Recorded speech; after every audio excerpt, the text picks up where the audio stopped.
नमस्कार प्रिय दोस्तों, स्वागत है आपका स्वस्ति प्रोग्राम में। एपिसोड 166 पे हम पहुंच गए हैं। मैं आपकी दोस्त, आपकी होस्ट दर्शनी मनीषा बुद्धू आपका स्वागत करती हूँ। आपने ऐसे फ्राख भेजे हैं आज के एपिसोड के लिए, तो हम थोड़े घबरा ही गए हैं। जैसे टर्बुलेंसी vliegtuig में आप फील करे हैं, वैसने हमके तरी आज फीलिंग आ रहा है। लेकिन इस फीलिंग को शांत करने के लिए हमारे साथ हैं हमारे पंडित जी। उनका स्वागत करते हैं और एपिसोड को हम आगे बढ़ाते हैं। नमस्कार पंडित जी। नमस्कार दर्शनी जी। स्वागत है आपका पंडित जी। धन्यवाद। आपको टर्बुलेंसी कहाँ से आ गई? जी पंडित जी, मेरे हाथ कांप रहे हैं, दिल घबरा रहा है कि कैसे कैसे फ्राख हमने पाए हैं, कि कैसे मैं पूछूं आपसे आज कि इतने सारे फ्राख आए हैं, तो मुझे फिल्टर करना पड़ा। तो धीरे से शुरुआत करेंगे, जैसे vliegtuig धीरे से उड़े पंडित जी, वैसने हम लोग शुरू करेंगे आज।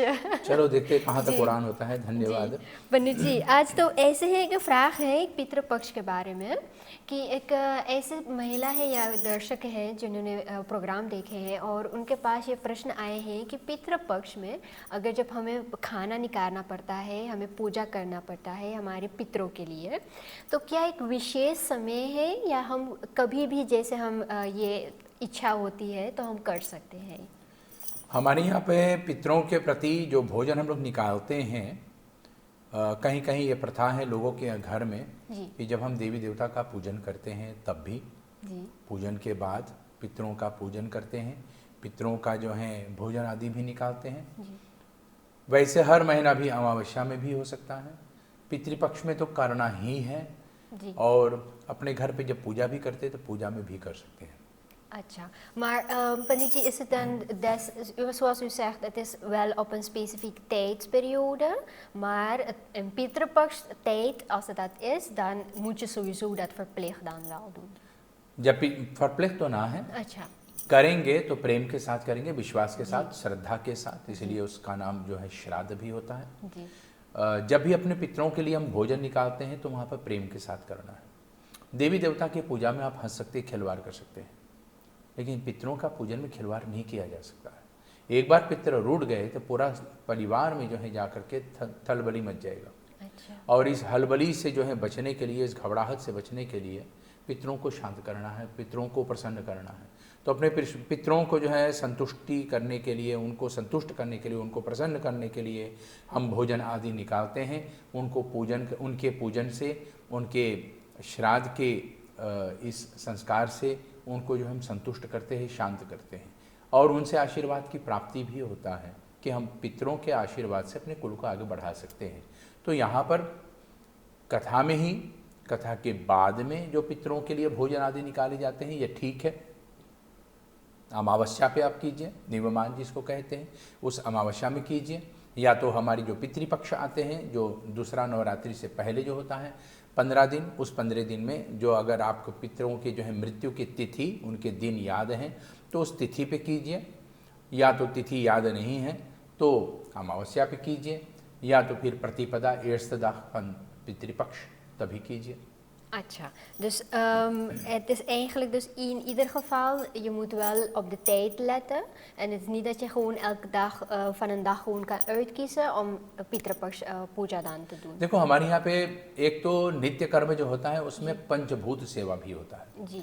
पंचभूत सेवा में जो है अपने देवी देवताओं का पूजन, घर के लोगों के पूजन, अपने घर के पेड़ पौधे वनस्पति का पूजन, वनस्पति पूजन के बाद जो है सूर्य नारायण को अर्घ्य भी देना है, और अपने पितरों के लिए भी जल देना है, जल और दूध। तो ये क्रिया रोज होता है। तो जो लोग अपने घर पे पूजा करते हैं ये रोज करते हैं, प्रतिदिन करते हैं, तो प्रतिदिन करने में कोई दोष नहीं है। अमावस्या में करने में भी कोई दोष नहीं है, पितृपक्ष में करने में भी कोई दोष नहीं है। अब अगर आप रोज करना चाहते हैं प्रतिदिन तो आप कीजिए, आपको प्रतिदिन करना है, इसमें कोई रुकावट नहीं, कोई दोष नहीं, कोई रोष नहीं, पितृ रूठते भी नहीं है। एक दिन अगर आप नहीं कर पाए तो पितरों को हाथ जोड़ के प्रणाम कर लो, ठीक है। लेकिन हमारे धर्मशास्त्र में ये बताए गए हैं कि व्यक्ति को अगर हो सके तो पंचभूत सेवा जो हम लोग के जो है नैतिक कर्म जो करते हैं, हमारे पंडितगण तो करते ही हैं, तो अपने घर पे जो हम वो नैतिक पूजा जो करते हैं तो अपने पितरों के लिए वहाँ पर जल आदि भी देते हैं, उनको जो है प्रसन्न करते हैं। पूजा में जो है तर्पण भी करते हैं, तो तर्पण के माध्यम से पितरों के हम लोग भी संतुष्टि करते हैं। तो इसमें कोई रुकावट नहीं, कोई दोष नहीं है और इसमें कोई घबराहट भी नहीं होना चाहिए, क्योंकि ऐसे करने से पितरों को जो है प्रसन्नता होता है और पितरों की प्रसन्नता से हमारी कुल वृद्धि, परिवार आगे भी होगा। अच्छा पंडित जी, तो हम चलते हैं एक दूसरे फ्राख के बारे में। तुलसी पूजा के फ्राख आए हैं पंडित जी। इससे जो लोग जानना चाहते हैं कि तुलसी पूजा करने में wordt er dan meestal hardy gebruikt, er wordt ook melk geofferd, maar zijn er ook dagen dat je dan geen water moet offeren. Maar wat is die betekenis van कि हल्दी से हम लोग धरी लो तुलसी पे, हम लोग फिर दूध धरी लो तुलसी पे और फिर से भी पानी धरी लो, what how that almain। तुलसी पूजन की जो है प्रथा जो है हर गांव में, हर शहर में अलग अलग शैली से होता है। जैसे कि गुजरात में अलग शैली से होता है, ओडिशा में अलग शैली से होता है, उत्तर प्रदेश में अलग शैली से होता है, दक्षिण भारत में भी अलग शैली से होता है, हमारे यहाँ सूरीनाम में भी अलग शैली से होता है। अच्छा। वैसे तुलसी माता के जो है प्रतिदिन जल धारा दिया जा सकता है। एक छोटी सी लोटा से जो है तुलसी माता की जो है जल धारा दें। चंदन, सिंदूर, हल्दी आदि चढ़ाने से जो है माता तुलसी जो है सदा सुहागन है, तो उनकी सुहागपन की जो है रक्षा के लिए और अपने कुल की जो है रक्षा के लिए, अपने पति और पत्नी का प्रेम संबंध बनाने के लिए ये रहे जाए, ये स्थायी रहे, इसको जो है जा करके हम लोग तुलसी माता को इस तरह से पूजन करते हैं। अलग अलग पदार्थों से, अलग अलग चीज़ों से हम लोग पूजन करते हैं। हाँ, जहाँ तक दूध की बात आते हैं तो दूध तुलसी माता के चरण में नहीं, थोड़ी दूर से चढ़ाना चाहिए। अच्छा। क्योंकि दूध जो है पेड़ की जो है रस को जो है मार देता है। थोड़ी मात्रा में देंगे तो हानि नहीं होगा, लेकिन लोटा भर देंगे तो थोड़ा सा हानि हो जाएगा। और तुलसी के पौधा भी वैसे छोटी पौधा होती हैं, तो यहाँ पर दूध देना जो है एक अलग से शैली होता है, उसको थोड़ा से कम करके दीजिए और जल ज़्यादा दीजिए। जहाँ तक पूजा किस दिन करे किस दिन ना करे, प्रतिदिन तुलसी पूजा करने से जो है बड़ा शुभ होता है, लेकिन तोड़ने का विधान बताए गए हैं कि इतवार को जो है तुलसी नहीं तोड़ा जाता है। तो इतवार के दिन तुलसी माता को जो है आराम से रहने दो और उनके जड़ों में गिरे हुए जो हरे भरे तुलसी हैं, पत्ते हैं, उन पत्तियों से जो है इतवार के दिन अपना काम लगावे। या तो फिर तुलसी की मंजरी जो है भगवान विष्णु और शिव जी के पूजन के लिए काम में आता है, तो इतवार के दिन ये मंजरी से अपना काम करावे। और वो मंजरी अगर नीचे गिरा हुआ हो तो वह नीचे वाला ले लो, लेकिन इतवार को तुलसी नहीं तोड़ना चाहिए। अगर आपको तुलसी चाहिए भी तो एक दिन पहले से आप जो है उसको रख लो, या तो नीचे जो गिरा है उसको ले लो। केवल इतवार को ना तोड़ने का जो है ये प्रथा बताई गई। तो आप हमें बताइए ना पंडित जी कि क्यों इतवार को स्पेशल दिन है कि तुलसी माता को हमें नहीं तोड़ना चाहिए। रविवार को दिन जो होता है तुलसी माता के लिए बड़ा ही विशेष दिन होता है। इस दिन माता तुलसी अपना व्रत करती हैं नारायण के प्रति। तो नारायण के प्रति जो माता तुलसी अपनी व्रत जो करती हैं, तो उनकी व्रत जो है सूर्य के आस्था से जुड़ा रहता है, वो सूर्य के साथ। इससे माता को जो है शक्ति की प्राप्ति होती है, पौधे को जो है शक्ति की प्राप्ति होती है, और इससे जो है उनकी ऊर्जा, उनकी वनस्पतियों से, उनकी पत्तियों से, उनकी सुगंध से जो है परिवार में जो है हरा भरा जो होता है, उसके सुगंध से जो है परिवार में शांति भी प्राप्ति होती है। तो इस दिन हम लोग तुलसी को छेड़ते नहीं हैं, तोड़ते नहीं हैं, अपने घर में उनकी महक से, उनकी सुगंध से अपने घर को जो है प्रफुल्लित करते हैं, उनकी आशीर्वाद की प्राप्ति करते हैं। इस दिन के प्रथा में भी ये आए हैं, स्कंद पुराण में भी ये ऐसे प्रसंग आता है कि रविवार के दिन, इतवार के दिन माता तुलसी सूर्य नारायण के भगवान विष्णु के जो रूप हैं, इसके जो है व्रत में रहती हैं और अपने जो है दीर्घ आयु को, दीर्घ जीवन, सुहागिन जीवन को प्राप्त करने के लिए नारायण से जो है ऐसी प्रार्थना करते हैं। तो उनके लिए जो है ये दिन होता है।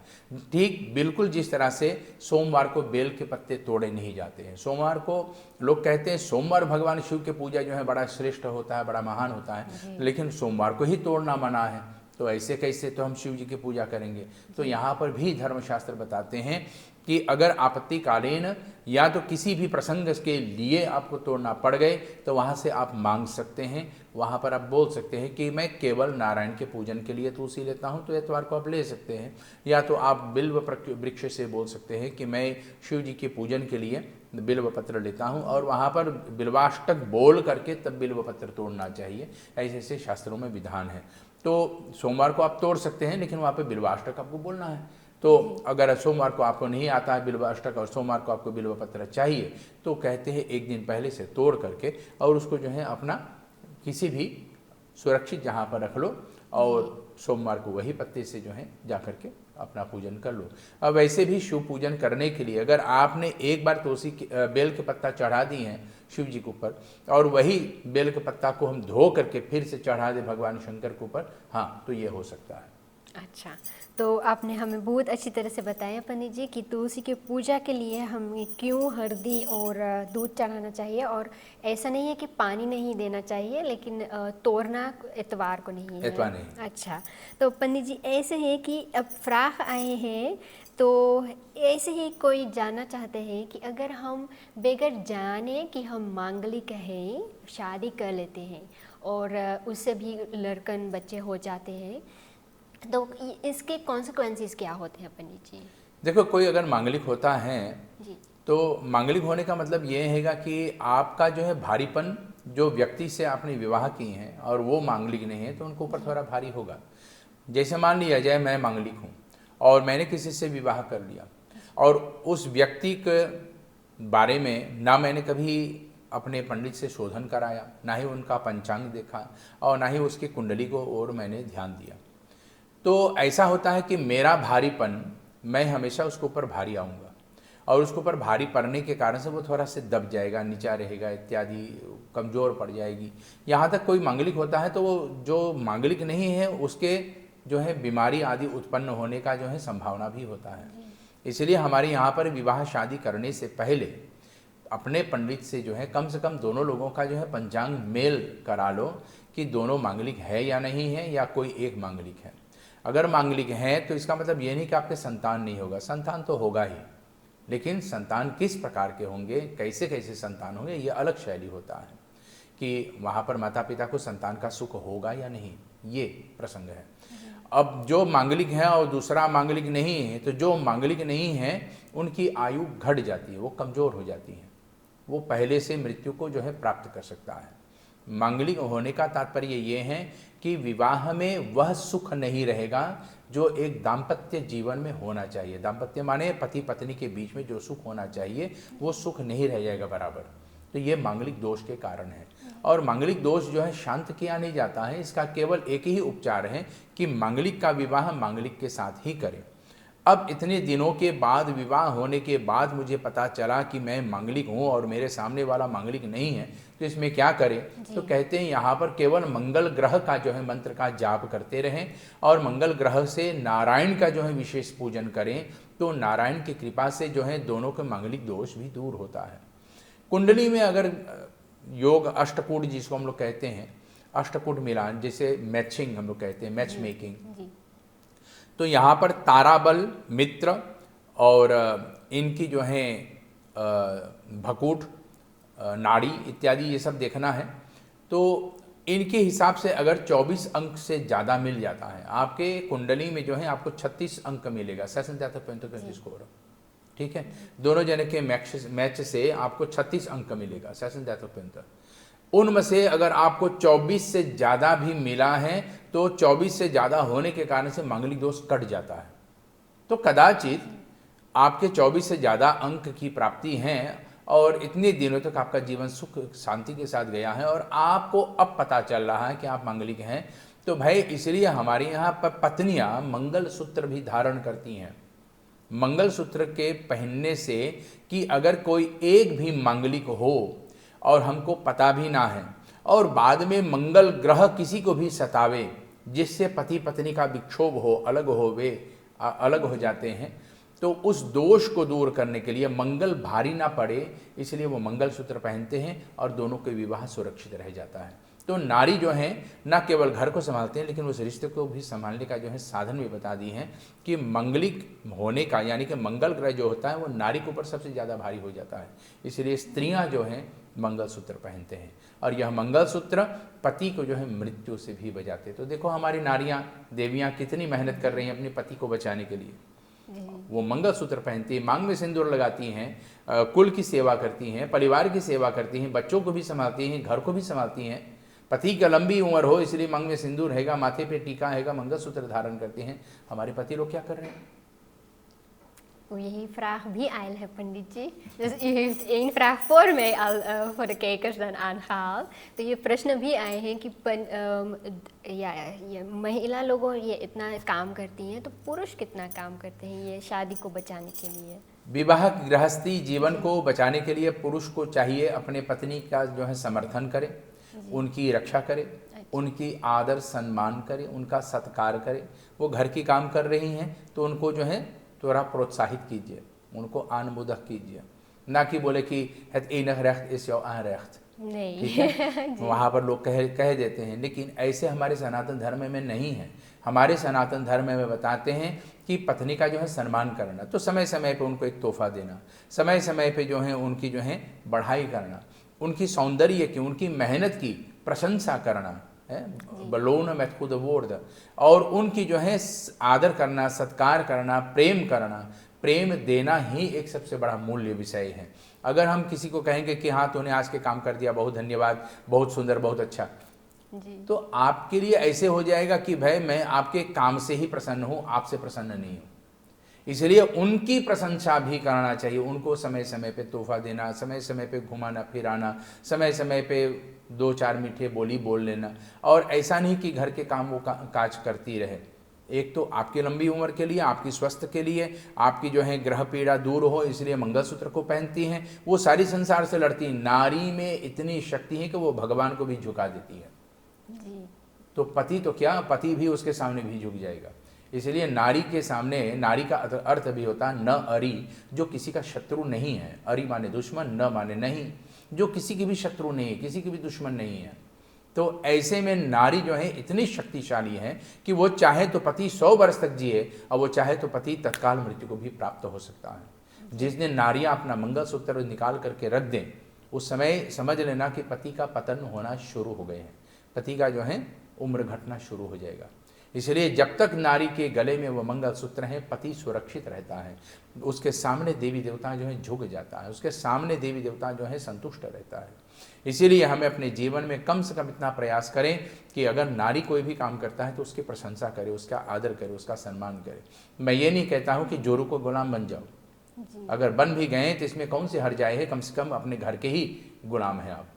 लेकिन यहाँ पर नारी का सम्मान करने से समस्त देवी देवताओं का सम्मान होता है, क्योंकि यत्र पूज्यन्ते नार्यन्ते तत्र देव रमन्ते। मनु महाराज भी अपने मनुस्मृति में ये बात लिखते हैं कि जिस घर में नारी का आदर सम्मान होता है, उस घर में सब देवी देवता वास करते हैं। तो क्यों हम अपने घर की महिलाओं को, अपने घर की स्त्रियों को जो है आदर सत्कार न करें? करो, लेकिन वहाँ तक करें जिससे किसी के अंदर में अहंकार ना हो जाए। कहीं बहू के अंदर में, पतों के अंदर में, या बहू पत्नी के अंदर में इतना अहंकार ना हो जाए कि मेरे बिना ये घर नहीं चलेगा, तू कर, मैं तुम्हें बताता हूँ, आओ हम तुमको बताइए आज कैसे हुई। नहीं, इतना नहीं होना चाहिए जी। हर चीज़ का सीमा है, हर चीज़ का अपना अपना जो है शैली होता है। जी पंडित जी, तो ऐसे भी है कि अगर आप जैसे बता रहे हैं कि मांगलिक के हमें कुंडली दिखाना चाहिए, तो ऐसे भी है कि हम भी देखते हैं कि गोत्र और कुल, लेकिन ये प्रश्न भी ऐसे आए हैं कि गोत्र और कुल में कौन verschil है? Zijn ze hetzelfde? Wat houdt eigenlijk गोत्र en कुल in? कुल से चला जाए, कुल से देखा जाए तो कुल का मतलब हैगा मेरा बाप, मेरा आजा, मेरे दादा, मेरे परदादा, मेरे परदादा इत्यादि, ये सब अपने कुल के बारे में जाना है। स्तंभोम कह हाँ, सकते हैं, इसको स्तंभोम कह सकते हैं। तो ये अपने कुल के बारे में जाना है, पिता के कुल कहाँ किस पीढ़ी से हैं, माता की किस पीढ़ी से हैं, और मैं इस परिवार में, और कुल की परंपरा क्या है, किस तरह से पूजा होता है, कि उठना बैठना होता है, किस प्रकार से हमारे यहाँ पर आचरण होता है। ट्रेडिशनल फैमिली का जो होता है वो कुल के आधार से देखा जाता है। अच्छा। जहाँ तक गोत्र की बात आता है तो ये धर्म की शैली पे जाता है। अच्छा। कुल जो है परंपरा पे जाता है, लेकिन गोत्र जो है धर्म शैली पे जाता है। तो गोत्र जो होता है तो यहाँ पर देखा जाता है कि मैं किस ऋषि का संतान हूँ। हमारा परिवार का जो है शुरुआत किस ऋषि के आधार से शुरुआत हुआ है। तो जिनको पता नहीं होता है वो मान लेते हैं कि उनका कश्यप गोत्र है, कश्यप यानी कि कश्यप ऋषि से चलता है। लेकिन आपको जो है अपने दादा परदादा इनसे जो है यानी आजा पर आजा से अगर प्राप्त होता है तो अपने आजा से पूछ लो, अपने पिता से पूछ लो। पिता को पता होगा कि हमारा जो है बाप की जो है गोत्र क्या रहा, मेरा गोत्र क्या है। जो गोत्र बाप का होगा, जो गोत्र आजा का होगा, जो दादा का होगा, परदादा का होगा, वही गोत्र बेटा का भी होगा। लेकिन अगर वो भी नहीं जानते तो ये कैसे पता कर सकते हैं कि उनका गोत्र क्या है? तो यहाँ पर परिवार में किसी से भी पूछा जाएगा। ऐसे भी होता है कि कितने पुरोहित हैं जो वर्षों से उस परिवार की यहाँ पर पूजा पाठ करते हैं, तो उनको शायद पता होगा। और उनको मान लीजिए पंडित जी को भी नहीं पता है या उनके घर वालों को भी पता ना है, तो ऐसे में जो है धर्मशास्त्र कहते हैं इनका संशोधन करने के लिए एक ही उपाय है कि आपको कश्यप गोत्र मान लेना चाहिए। कश्यप माने आल्फमेन, जितने संसार के जीव जंतु हैं सब कश्यप में ही गिनती आते हैं। लेकिन कुछ लोग अभिमन्यु हैं, उपमन्यु गोत्र हैं, कुछ लोग गौतम गोत्र हैं, कुछ लोग भारद्वाज गोत्र हैं, कुछ लोग जो हैं सांडिल्य गोत्र हैं, कुछ लोग जो हैं अनेक अनेक गोत्र यहाँ पर बताए गए हैं। तो जो गोत्र जैसे जैसे बताते हैं, तो सांडिल्य गोत्र सांडिल्य ऋषि से हैं, गौतम गोत्र गौतम ऋषि से हैं, उपमन्यु गोत्र जो हैं जाकर के ब्रह्मा जी के जो हैं उपाच गोत्र से ऋषि से हैं। तो ऐसे ऐसे जो है अनेक अनेक ऋषि का जो है लाइन बताए गए हैं। ऋषि का क्रम जो होता है उसी के आधार से उनका गोत्र होता है। जी, maar Panditji, wat is dan eigenlijk het meest dat men aangeeft? Met die gotra, moet ik dan niet met eenzelfde gotra persoon dan trouwen? Of moet ik niet in dezelfde koel dan trouwen? दोनों नहीं चाहिए। दोनों नहीं चाहिए। Same कुल में विवाह करना है, मतलब अपने सहज में देख लो, आपके पिताजी हैं, पिताजी के भाई हैं, काका हो या दादा हो, ठीक है, चाचा हो, तो आपको जो है अपने चाचा जी की बेटी से विवाह नहीं कर सकते हैं क्योंकि ये बहन हुआ। ठीक इसी प्रकार से गोत्रों में भी वही है। सांडिल्य गोत्र सांडिल्य से विवाह नहीं कर सकेगा क्योंकि एक ही ऋषि का संतान है, एक ही ऋषि का लाइन है, तो ये भाई बहन का रिश्ता हो जाएगा। इसलिए हमारे यहाँ पे ये प्रथा भी है, यहाँ सूरीनाम में भी देखने में आया है कि एक ही गांव के लड़का लड़की एक दूसरे के साथ विवाह नहीं करती, क्योंकि एक गांव के लड़का लड़की एक दूसरे के भाई बहन जैसे होता है। तो पड़ोसी के गांव से जो है विवाह कर लो, लेकिन सेम गांव में सेम लड़की लड़का एक दूसरे के साथ विवाह नहीं कराएंगे। या तो आपको इतना विश्वास होगा कि भाई वो वहाँ से दूसरे गांव से आकर के यहाँ पर बसे हैं, इतने दिनों के साथ रह रहे हैं और आप उसको जाने हैं पहचाने हैगा और विवाह हो सकता है, चलो ठीक है। लेकिन एक गांव में रहने वाले उसको मान लेते हैं भाई बहन जैसे होते हैं, एक कुल के होने वाले वो भाई बहन जैसे होते हैं, और एक गोत्र वाले जो होते हैं वो भी भाई बहन। इसलिए यहाँ पर समगोत्र समकुले समपरिवारस्य क्षेत्राय विवाह इत्येह वर्जित। सम गोत्र में, शैलब्ध गोत्र में, शैलब्ध कुल में और शैलब्ध गांव में ये भाई बहन के रिश्ता वाले होते हैं, इसमें हमें टाल देना चाहिए। पंडित जी, तो मुझे याद आ रहा है कि स्कूल पे हम जब जा रहे थे तो हमें स्कूल पे भी सिखाया जाता है कि स्कूल पे भी भाई बहन के रिश्ते जैसे होते हैं, तो क्या ये भी इस पे लागू होता है? विद्यार्थी जब तक विद्यार्थी हैं, लेयरलिंग जब तक लेयरलिंग हैं, वहाँ पर उनको भाई बहन के रिश्ता मानना चाहिए। अब इसमें मायने आता है कि आपने कितनी जोड़ दी इस रिश्ते को, कितनी आपने इस रिश्ते पर विश्वास किया। अगर आपने बिल्कुल दिल से मान लिया कि भाई बहन हैं हम, तो आप कैसे उनके साथ विवाह कर सकते हैं? और दूसरा जो है, अगर आपने बोल दिया कि भाई स्कूल के परंपरा हैं, यहाँ पर हम लोगों को पढ़ाई पे ध्यान देना है, तो आप मेरे भाई जैसे हैं भाई जैसे ही रहिए, या तो आप मेरे मित्र हैं मित्र जैसे ही रहिए, लेकिन यहाँ पर मुझे पढ़ाई पे ध्यान देना है। तो यहाँ पर भी कक्षा में भी होता है और कहीं कहीं विद्यालयों में भी ये नियम होता है कि एक ही विद्यालय के जो हैं छात्र एक किसी अन्य छात्र या छात्री से विवाह नहीं करते हैं। अच्छा पंडित जी, तो हम जाते हैं तो turbulent wordt en is heel vliegtuig wordt en is operator Haukvee. Vraag gewoon weer aanwezig. Dus het is dan eigenlijk meer een beetje op een vraag dat ik eigenlijk even dan moet oplezen voor u. Er was dus meer een reactie ook op een eerdere episode. Ik denk episode 165 was dat. Hadden we gesproken over het eigenlijk dat de man de vrouw dan slaat. Maar er zijn ook gevallen waar de vrouw de man slaat. Waar het eigenlijk meer gaat is mishandeling binnen het huwelijk. En het is eigenlijk zo'n beetje als een reactie gekomen van een kijker. जहाँ पे वे बोले हैं कि हम लोग TV द्वारा हम लोग eigenlijk बोली लो कि het is rechtvaardig dat een man een vrouw dan slaat. Al kan hij het niet uiten, dan heeft hij het geuit door de vrouw dan te slaan. Maar dat is denk ik niet wat we hebben proberen te zeggen. Maar het ging nog steeds over wat maakt dan nou precies als we de kundali samen hebben gekeken, maar toch uiteindelijk dat er een sprake is in het huwelijk van mishandeling. Of dan, weet je, een woordenwisseling of dat er ruzie ontstaat. Maar Er was eigenlijk wel aangegeven dat deze koppel bijvoorbeeld bij elkaar past. Maar toch blijkt er dat er ruzie in huis is en op een of andere manier is het gaan escaleren. और इतने में आदमी या औरत एक मार दी. Dan wat moeten we dan in principe hier dan gaan doen? अगर किसी रिश्ते में भी झगड़ा होता है जी. तो ये झगड़ा होना भी चाहिए, क्योंकि जहाँ पर केवल मीठा रहेगा वहाँ पर कीड़े पड़ जाते हैं। जी. और जहाँ पर थोड़ा से झगड़ा भी होता है तो दोनों के झगड़ा से ही पता चलता है कि दोनों के अंदर में प्रेम कितना है। ठीक है, अगर झगड़ा में किसी एक ने बोल दिया कि तू मेरे लिए मर गया, तो यहाँ पर पता चल जाता है कि उसके हृदय में इसके प्रति कितना इज्जत है, कितना सम्मान है।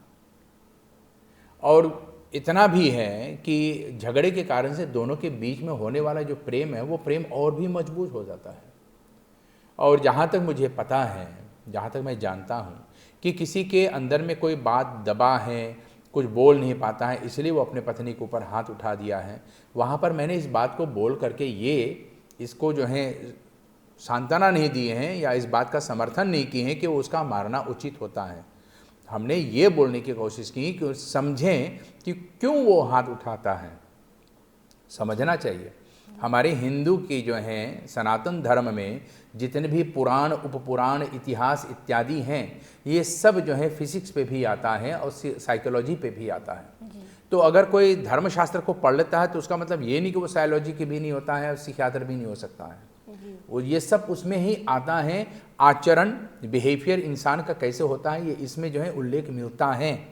तो हमारा सनातन धर्म ये भी कहता है कि एक दूसरे के ऊपर हाथ नहीं उठाना चाहिए, लेकिन मन में कोई बात दबा है या अपने आप को जो है आप प्रशस्त नहीं कर पाते, आप बोल नहीं पाते हैं आपके अंदर में क्या बात है, इसलिए आप ना बोलने के कारण से, शब्दों में कमज़ोर होने के कारण से आपने हाथ उठा दिया।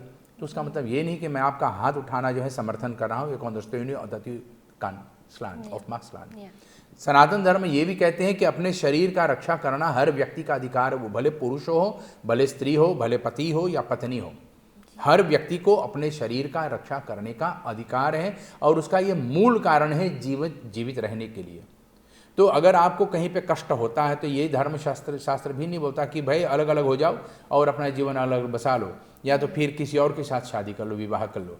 ये हमारे सनातन धर्म नहीं कहता है। हमारा सनातन धर्म ये बताता है कि व्यक्ति के अंदर में किसी भी बात के अगर तनाव है, किसी भी बात से अगर आपको परेशानी है तो एक दूसरे से बात करो। बात नहीं बनता है, आप उससे बात नहीं कर सकते हैं, आप उससे वार्ता नहीं कर पाते हैं, तो किसी को मध्यस्थ बनाओ। तो ये मध्यस्थ बनने के लिए मीडियम पर्सन्स होगा और मध्यस्थ बनाने के लिए यहाँ पर जेठ होता है, बड़कू होता है। जी, आपने बताया है। तो खरोतकू जिसको हम लोग कहते हैं, तो वो बड़कू आकर के मध्यस्थ बनता है और वह मध्यस्थ इन दोनों के बीच में जो है शांतना लाने के प्रयास करते हैं। अगर बड़कू भी इसमें शांतना नहीं ला पाए तो वो अपने घर के पुरोहित के पास इनको लेकर के जाते हैं। बड़कू साथ में जाएगा, उनको पुरोहित के पास जाएगा और पुरोहित से बात करा करके इन दोनों के बीच में मध्यस्थ बन करके शांति लाने का प्रयास करेगा। इसके बाद भी अगर शांति नहीं आया, इसके बाद भी दोनों के बीच में मारपीट, कराटे, कुंफू इत्यादि रह गई ना, आजकल कराटे कुंफू को बहुत ज़्यादा हो रहा है, तो अगर ऐसा हो गए दोनों के बीच में इसके बाद भी, तो वहाँ पर अपने शरीर के रक्षा के लिए दोनों का अधिकार होता है कि भाई तू अपनी रास्ता, मैं अपने रास्ते, तू उधर जा, मैं इधर जाऊँ। या तो घर के बीच में कहीं कहीं देखने में आता है कि घर के बीच में पर्दा लग जाता है या दीवार खड़े कर देते हैं कि भाई तू घर के वो हिस्सा में रहो, मैं इस हिस्सा में रहूँ। तो ऐसे में हमारे धर्मशास्त्र ये भी बताते हैं कि हमें मध्यस्थ ढूंढना चाहिए, रास्ता ढूंढना चाहिए कि ये बंधन जो है फिर भी आगे चले, आगे बढ़ चले। ऐसा नहीं कि हम अलग हो जाएं और हमारा जो है जाकर के एक दूसरे से कोई संबंध नहीं होगा, संबंध रह जाएगा, क्योंकि विवाह का बंधन अटूट होता है। अटूट यानी कि het hinduïsme kent geen scheiden, और फिर से बोली है het huwelijk is geen probeersel। इसलिए धर्मशास्त्र बोलते हैं कि विवाह एक बार गठबंधन हो गया तो उसको निभाओ, चाहे कटो चाहे मिटो, लेकिन इसको निभाना चाहिए।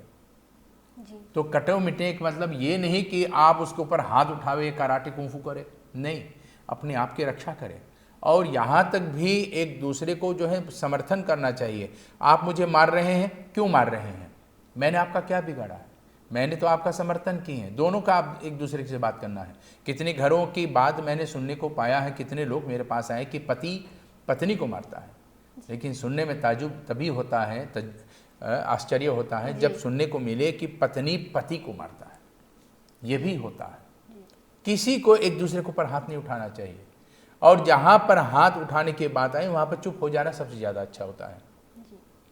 दोनों का दिमाग जब ठंडा हो जाए तब दोनों एक दूसरे से बात करें कि क्या हुआ था कि हम लोग इस बात को जो है सुझाव नहीं है, संभाल नहीं पाए, इसमें रास्ता नहीं पाए, इसमें मध्यस्थ नहीं बन पाए। ऐसे में जो है जाकर के एक दूसरे को जो है यहाँ पर हाथ उठाना नहीं, एक दूसरे से बातें करना चाहिए, किसी को मध्यस्थ बना लेना चाहिए और मध्यस्थ बन करके यहाँ पर कोई ना कोई रास्ता ढूंढना चाहिए, दोनों के बीच में मध्यस्थ रहे। अगर इसके बाद भी ना हो सके, हाँ, तो मैं ये कह सकता हूँ कि विवाह का बंधन अटूट है, लेकिन फिर भी आप अलग से अपना घर बसाना चाहते हैं, अलग अकेले रहना चाहते हैं, या पति अकेले रहना चाहते हैं, जिस प्रकार से भी दोनों के बीच में शांति हो, कदाचित भविष्य में आगे में चल करके ये दोनों फिर एक हो जाए, लेकिन इस समय शांति बनाने के लिए दोनों थोड़ा देर के लिए अलग अलग हो जाए। Meneer G, is het dus dan ook zo, wat gaan we dan in het geval ook doen als het niet alleen tussen man en vrouw is, maar ook kinderen erbij bij betrokken zijn? तो ये भी सुनने को आया है कि अगर बाप बेटे को या बेटी को मारते हैं तो कुछ मिस्टेक के सुधारने के लिए तो वो मारते हैं, लेकिन अगर कुछ ऐसे भी हो सकता है कि घर में कुछ ऐसा तनाव चल रहा है कि बच्चे भी खनोत्साक हो जाते हैं अपने बाप को या माँ को शांत करने पे उनको मारना पड़ता है। Is dit rechtvaardig, meneer G? Dat het volgens de सनातन धर्म ook gedaan kan worden? बिल्कुल नहीं। बच्चों को अपने माँ बाप के ऊपर हाथ कभी नहीं उठाना चाहिए, ये एक बात है। जिसने अपने माता पिता के ऊपर हाथ उठा दिया, स्वर्ग में तो क्या नरक में भी उसको जहाँ नहीं मिलता है, वो आजीवन भूत बन करके भटकता रहता है, क्योंकि ईश्वर ही माता पिता के रूप में आता है। इसलिए धर्मशास्त्र ये भी बताता है कि माता पिता के ऊपर हाथ उठाने वाले इस संसार में कभी क्षमा को प्राप्त नहीं होते हैं। चाहे वे होते हैं कि जैसे वो उनके पिता उनके माता को मारने वाले थे और बच्चे ने रोकने के लिए बाप को मार दिया, ऐसा nog steeds नहीं। हाथ पकड़ लो, लेकिन हाथ नहीं उठाना चाहिए। हाथ पकड़ लो, बीच में आकर के खड़ा हो जाओ, हाथ पकड़ लो, शांत कर लो। अगर मान लिया जाए, एकदम एक्सट्रीम मैं लेता हूँ, एकदम से घबराहट वाला परिस्थिति लेता हूँ कि जहाँ पर कोई एक जो है बंदूक ले ले या छुरी ले लिया और सामने वाले को जो है छुरी या बंदूक से जो है भोंकने का जो है या दागने का कोशिश कर रहा है, तो वहाँ पे बच्चे क्या करेंगे? आंख बंद कर ले, भाग जाए? नहीं, उनको जो है फिर भी बीच में खड़े होकर के इन दोनों को सांत्वना लाना चाहिए। हर हाल में माँ की जो है जान बचाने का प्रयास करें। पिता के ऋण से इंसान तो चुक जाएगा, लेकिन माता के ऋण से अपने जीवन में कोई कभी चुक नहीं पाएगा। जो कर्जा अपने माँ के प्रति हैं वो इंसान अपने जीवन में कभी चुका नहीं पाएगा। इसलिए माँ की रक्षा जो है अपने आप की रक्षा करने के बराबर बताई गई है धर्मशास्त्र में। इसलिए ब्रह्मा जी भी जब पूछते हैं कि देव कहाँ, नारद जी जब पूछते हैं तो ब्रह्मा जी बताते हैं कि माता, इस संसार में अगर कोई देवता है तो वो माँ है, क्योंकि स्वयं मृत्यु से लड़ करके वो बच्चे को जन्म देने वाली वो माँ होती हैं। इसलिए माँ को बचाना चाहिए। इतना ही नहीं, अगर बाप को भी बचाना पड़े यहाँ पर, तो बाप को बचाने के लिए, क्योंकि बाप जो है धर्म की रास्ता बताते हैं, माता जो है श्रद्धा प्रेम की रास्ता बताती हैं, तो इन दोनों की रक्षा करना चाहिए। तो पिता को चाहिए कि यहाँ पर बेटा को चाहिए कि पिता को जो है शांत कर ले, हाथ पकड़ के घर से निकल जाओ, दोनों जने चले जाओ, कुछ देर के लिए अलग से बैठ जाओ, अलग से बातें कर लो।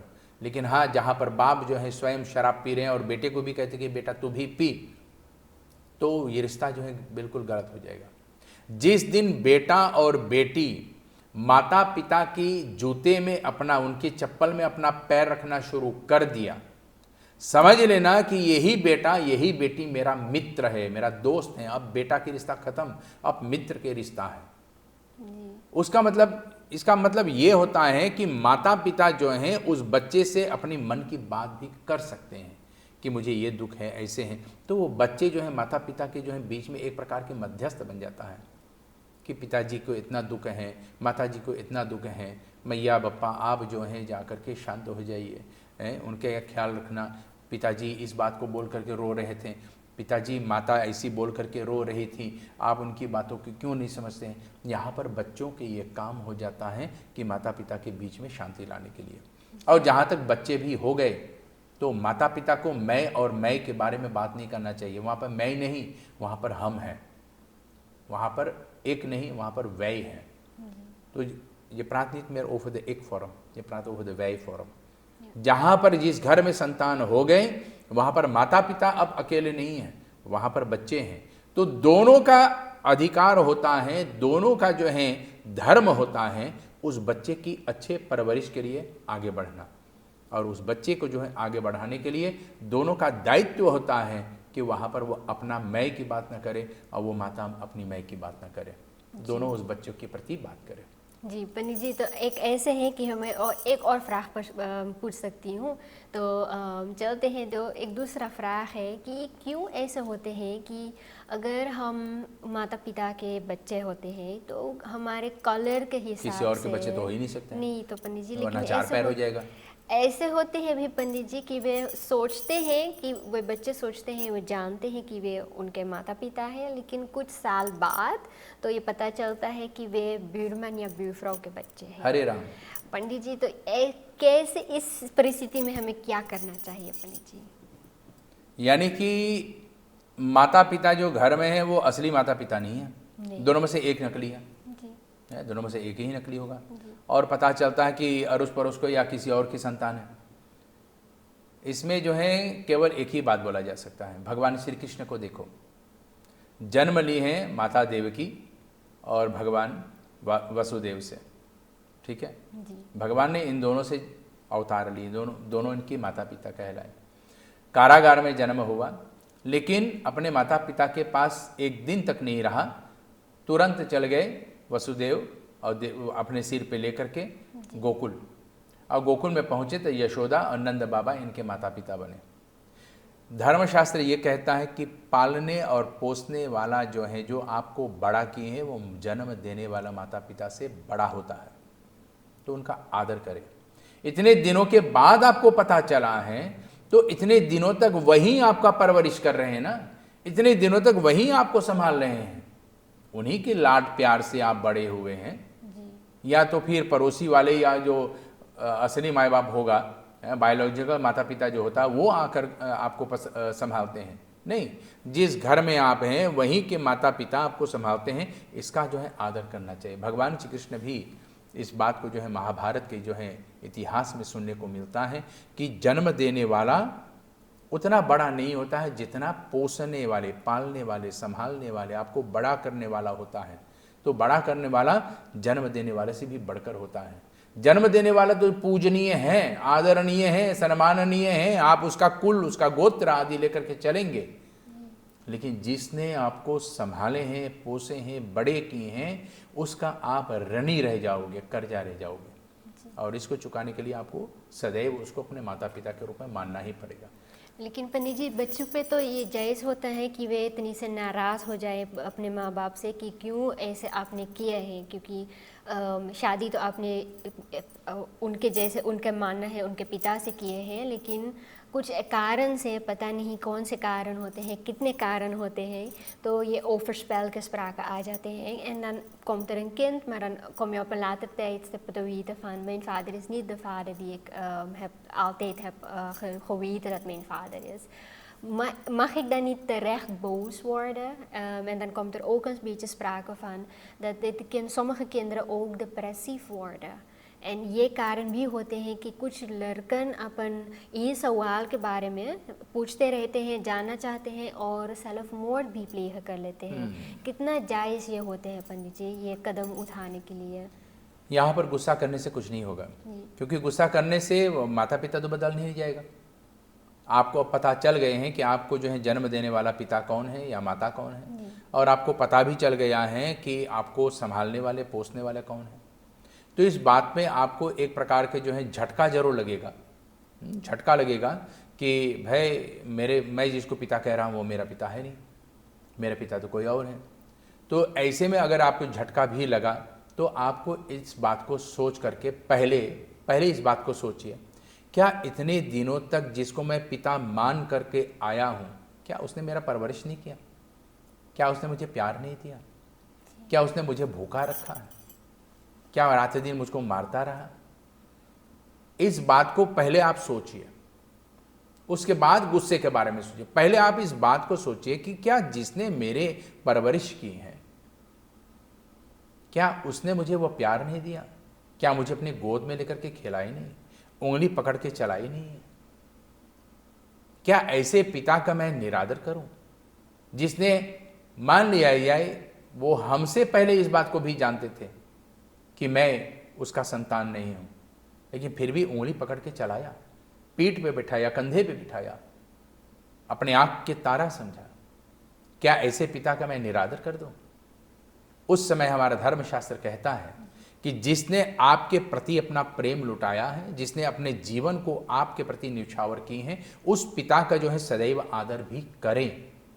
यहां पर गुस्सा करने से आप अपने आप के ऊपर गुस्सा करोगे, क्योंकि यहां पर हम जो है विक्टिम बन जाते हैं, हम स्लाख्तफरोल में चले जाते हैं। यहां पर हम अपने आप को जो है अपराधी घोषित कर देते हैं कि दोष मेरा है क्योंकि मैं बीच में आ गया हूं, दोष मेरा है। इसमें मेरा दोष नहीं होता है, इसमें माता पिता का दोष भी नहीं होता है। परिस्थिति जो हुआ है, उस परिस्थिति के कारण से उन्होंने ऐसे ऐसे कदम उठाए हैं, और उस परिस्थिति के कारण से चलो मैं इस संसार में टपक पड़ा है, यूं समझ लो आम की तरह मैं जमीन पे गिर पड़ा, मैं आ गया।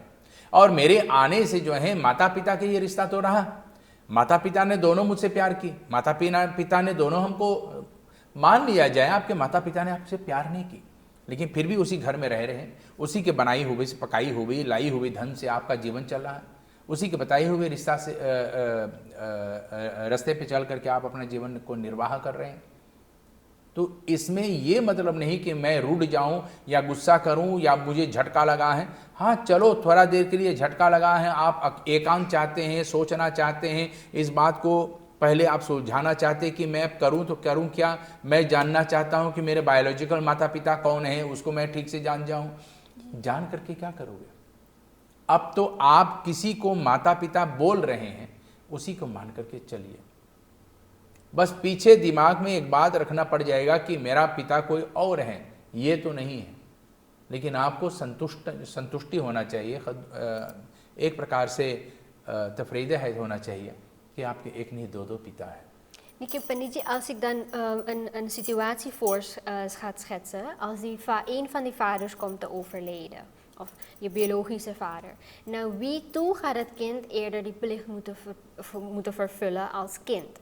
Naar de vader die hem heeft opgevoed, of naar die vader die hem heeft, ja, met wie hij verwekt is geworden? दोनों के प्रति इसका जो है अधिकार बनता है। अगर जन्म देने वाला पिता का जो है निधन होता है, तो उस जिस कुल में, जिस परिवार के साथ वो जन्म देने वाला पिता है, अगर वो इस बात का समर्थन करे तो आप उस परिवार में जाकर के अपना योगदान दे सकते हैं, सहभागी बन सकते हैं। अगर वो योगदान ना दें तो आप जो हैं अपने घर के माता पिता जो हैं, अगर आपको पता भी चल गया है और माता पिता के सामने बैठकर इस बात के बारे में चर्चा कर लें कि मेरे पिता कोई और है, मेरा माता कोई और है, आपको इस गुत्थी को जो है सुलझाना है। जीवन जीने के लिए है, काटने के लिए नहीं है। काटने का मतलब है कि हम काट करके अपने जीवन को चल रहे हैं हिस्से में। जीवन जिया जाता है, जीवन काटा नहीं जाता है या बांटा नहीं जाता है, जीवन जिया जाता है। और जीने के लिए हमें एक दूसरे को जो है आदर सम्मान करना चाहिए। चलो किसी से गलती हो गई, लेकिन उसका गलती करने से मतलब ये नहीं कि मैं श्रेष्ठ हो गया हूं, मैं महान हो गया हूं। कोई गलती करता है तो उसकी गलती को सुधारने का मौका देना चाहिए। क्यों, किस लिए, काहे को, ये सब प्रश्न हमारे अंदर में बैठा रहता है। इन प्रश्नों को पूछने का जो है आपका पूरा अधिकार है, लेकिन पूछने का तरीका भी होना चाहिए। गुस्सा में पूछा जाए तो वो काम को बिगाड़ देगा, धीरे से पूछा जाए तो कभी कभी वो बात भी सामने भी आ जाता है कि क्यों ऐसे हुआ है। मान लिया जाए पिता वहाँ पर बोल दे कि मैं जवान रहा, थोड़ा भटक गया और भटकने के कारण से ऐसे हो गया, बेटा ये मेरा गलती हुआ, मेरा दोष रहा, मुझे नहीं करना चाहिए था, मैं इस बात पे शर्मिंदा हूँ, परेशान हूँ, लेकिन संभालने की कोशिश कर रहा हूँ, मैंने तुम्हें तो अपने से अलग नहीं किया। ये एक बात भी हो सकता है। तो बच्चों को जो है यहाँ पर बात करने से पता नहीं कि माता पिता किस परिस्थिति से गुजर रहे हैं, किस रास्ते से वो चल रहे हैं, अपने आप को संभालते हुए, अपनी इस गलती को संभालते हुए कैसे वो अपने जीवन को बिता रहे हैं, कि घुट घुट करके अंदर में ही उस बात को दबा कर रखे हैं कि कभी सामने नहीं ला पाए, लेकिन उसको पता है। और इसमें जो है बच्चे जो हैं जा कर के पीस रहे हैं, तो उस बच्चों को जो है पीसे जा रहे हैं, जो इसमें घुट रहे हैं, उन बच्चों को फिर भी वो संभालने की कोशिश कर रहा है कि इनको कोई इस बात का पता न चले, उनको इस बात का कोई ठेस ना हो।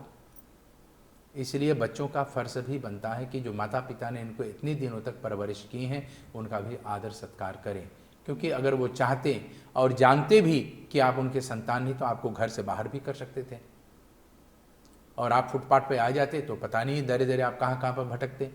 आप कोठे पे होते, या कब का आपका जो है आत्महत्या कर लेते, या तो किसी ने आपको बलात्कार करके कहीं पे बेईमानी के रास्ते पे चला देते। आप कहाँ से कहाँ पहुँच जाते। लेकिन फिर भी इन्होंने संभाल कर रखा, इसलिए हमारा दायित्व बनता है कि इनके साथ प्रेम के साथ रहें। हाँ, झटका तो ये जीवन भर का रह जाएगा कि हाँ, जिसको मैं पिता मानता हूँ वो पिता नहीं है, लेकिन फिर भी वह पिता का आदर आपको देना, हमें देना, संतान को देना हमारा दायित्व होता है। जी पंडित जी, तो समय को हम ध्यान में रखते हुए आपने हमें बहुत अच्छी तरह से बताए हैं कि ये और भी कुछ फ़राख़त हैं, और भी कुछ फायरिंग वाले फ़राख़त हैं। हाँ। तो हम वो अगले एपिसोड में हम पूछेंगे आपसे, क्योंकि हमें समय को ध्यान में रखते हुए आज के एपिसोड को हमें यहीं पे समाप्त करना पड़ेगा। हम आपको बहुत बहुत धन्यवाद देते हैं, आपने अपना समय निकाल कर फिर से आपने इस एपिसोड को होने सक्सेस तक हम पहुँच गए हैं। पंडित जी, एपिसोड को हमने पूरा किया है, आपको भी बधाई पंडित जी, और हम फिर मिलेंगे अगले एपिसोड में। धन्यवाद। नमस्कार। नमस्कार। तो प्रिय दर्शकों, जैसे आपने देखे हमने आज खूब दूसरे बातों के बारे में बात की है, जैसे आपने प्रश्न भेजे थे, और भी कुछ फ़राख़ है तो हम अगले एपिसोड में हम वे पंडित जी के पूछेंगे। और तब तक के लिए शुभ रात्रि, फिर मिलेंगे अगले एपिसोड में। नमस्कार।